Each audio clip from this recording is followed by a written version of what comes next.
fans at the World Cup in Russia like the perks that come with using the digital fan ID badges, but concerns have been raised about data privacy. CreditOdd Andersen, Agence France-Presse, Getty ImagesMOSCOW. The must-have accessory at the 2018 World Cup is a passport-sized badge of honor that, for many fans, symbolizes the fulfillment of a lifetime's ambition. The badge, called a fan ID, is an innovation introduced at the World Cup for the first time and is almost as valuable as a ticket. No fan can get into a World Cup stadium without one. It also grants access to perks like visa-free entry into Russia, free transport and occasionally between host cities, and discounts in certain shops and restaurants. Part identity card and conversation starter, it hangs from a FIFA lanyard around the neck of nearly every fan at the World Cup, a laminated credential to what could pass for the world's coolest business conference. Yet it has also raised concerns about privacy in a country that has been a base for international hackers and with a long history of closely monitoring its citizens, though Russian authorities said the only purpose of the badges is to improve the security and comfort of fans.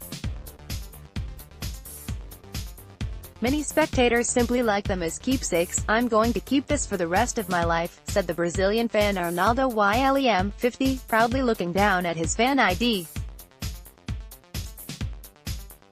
It displayed a small photo of his face, as well as his name in both English and Russian script.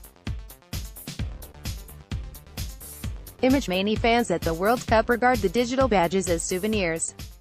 Credit Denis Sinayakov for The New York Times. Russian authorities created the Fan ID program as part of an extensive security operation for one of the biggest groups of foreign tourists it has received.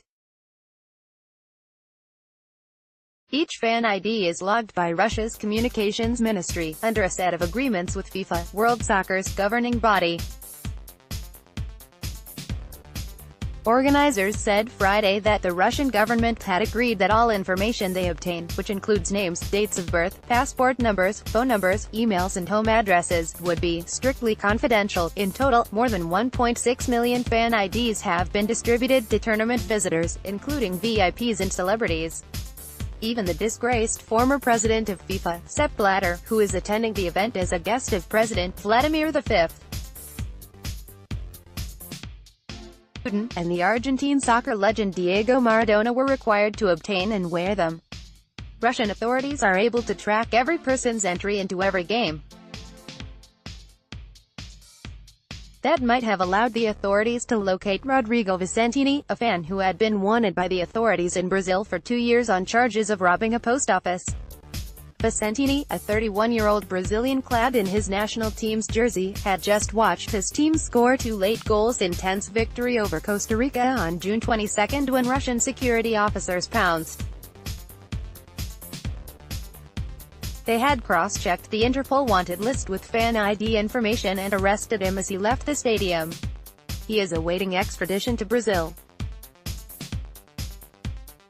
The Russian authorities said that they have conducted background checks on all recipients of fan IDs, liaising with counterparts around the world in what they said was an effort to prevent terrorists or known hooligans from entering the country or any of the World Cup stadiums. The fan ID is to provide full security, full comfort at the stadium for those who are there for football reasons, not any other reasons, said Alexei Sorokin, the chief executive of the local organizing committee.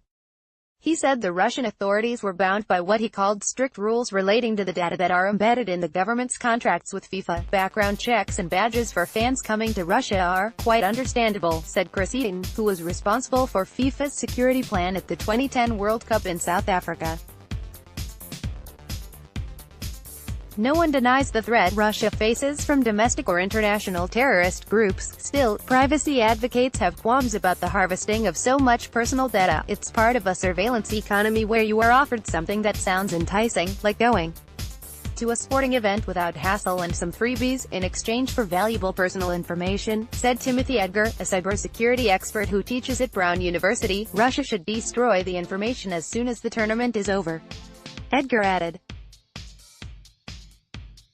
once the need for the data has gone away, they should do that, because potentially it could be subject to leaking or loss. Fan IDs could be here to stay. Officials from Qatar, which will host the 2022 World Cup, have studied the program this month as part of their preparations, according to Colin Smith, FIFA's competitions director. The organizers of the 2026 World Cup in North America, which will require cross-border movement of fans between the United States, Mexico and Canada, confirmed that they are considering a similar program. Mexico fans were threatened with having their digital fan ID badges revoked if they continued to yell a homophobic slur at matches. Credit Jorge Guerrero, Agence France-Presse, Getty Images. But already the fan ID has become essential equipment for fans. And the mere threat of the revocation of the privileges it confers, chiefly, the ability to attend matches, may be conditioning fan behavior. Mexico's Soccer Federation, under threat of fines or worse from FIFA over fans' use of a homophobic chant, issued a warning to avoid getting your fan ID taken away from you, in order to tamp down on the slur. After the warning, the chant stopped. Mexico was eliminated by Brazil on Monday. News media reports have said some fans from Latin American countries who tricked Russian women into joining vulgar chants have been identified through their fan IDs. Sorokin said local law enforcement agencies have the final say in determining whether to revoke fan IDs. But strolling along Tverskaya Street, one of the main thoroughfares leading to Red Square, any such concerns were the last thing on the mind of soccer fans like Pierre Louvat. A 71-year-old from Réunion, a French territory in the Indian Ocean, Louvat said he could not be happier with his fan ID. Speaking over his son, who also couldn't contain his joy with his own World Cup credential, Louvat exclaimed, "C'est magnifique, you can do everything with this," he said in French. Plus, it's going to be a souvenir of the World Cup.